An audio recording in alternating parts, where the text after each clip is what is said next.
நண்பருக்கெல்லாம் வணக்கம். நான் இப்போ சொல்ல போகிற ஒரு குட்டி கதை. அது என்னென்னா, ஒரு ஊரில் ஒரு கிளியும் ஒரு ஆமையும் நண்பர்களாக இருந்தாங்க. அப்படிங்கும்போது ஒரு ஆமை ஒரு குளத்துல இருந்து, அது பக்கத்தில் ஒரு கிளி அதுவும் கூடு கட்டியிருந்து ரெண்டும் ஃப்ரெண்டாகவே இருந்திருக்காங்க. கொஞ்ச நாள் கழிச்சோடனே அந்த ஆமைக்கு அந்த குளத்தை பிடிக்கலை, வெளியில் போச்சு. அதுக்கு கிளி என்னென்னு கேட்டுச்சு, ஏன் இந்த குளத்தை உனக்கு பிடிக்கலை அப்படிங்க.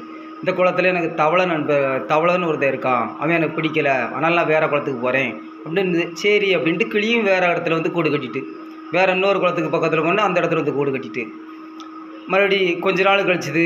மறுபடியும் அந்த குளத்தை விட்டு ஆமை மறுபடியும் வெளியேறிச்சு. அது கிளி, இப்போ ஏன் வெளியேறுத அப்படின்னு கேட்டதுக்கு, இந்த குளத்தில் எனக்கு முதலை எனக்கு பிடிக்கலை, அதனால் வேறு குளத்துக்கு போகிறேன் அப்படின்னு. அப்படியா, சரி அப்படின்ட்டு மறுபடியும் வேறு ஒரு பக்கம் அங்கேயும் மறுபடியும் கிளி கூடு கட்டி இருந்துச்சு. மறுபடியும் அந்த குளத்தை விட்டும் ஆமை வெளியேறிச்சு. அதுக்கு கிளி கேட்டுச்சு, இப்போ ஏன் வெளியேறுது அப்படின்னு. இந்த குளத்துலையும் எனக்கு ஒரு மீனை பிடிக்கலை, அதனால நான் வெளியேறுதேன் அப்படின்ச்சு. இந்த ட்ரிப்பாக நான் கிளி போகலை, அந்தனே ஏன் வரல அப்படின்னு ஆமைக்கு கிளி மேலே ரொம்ப கோவம். அதுக்கு கிளி சொல்லிச்சு, நீ இடத்துக்கு இடம் மாறிக்கிட்டே இருக்க, எந்த இடத்துலனாலும் நம்ம விட்டு கொடுத்து அனுசரித்து போனால் தான் நம்ம இருக்க முடியும்.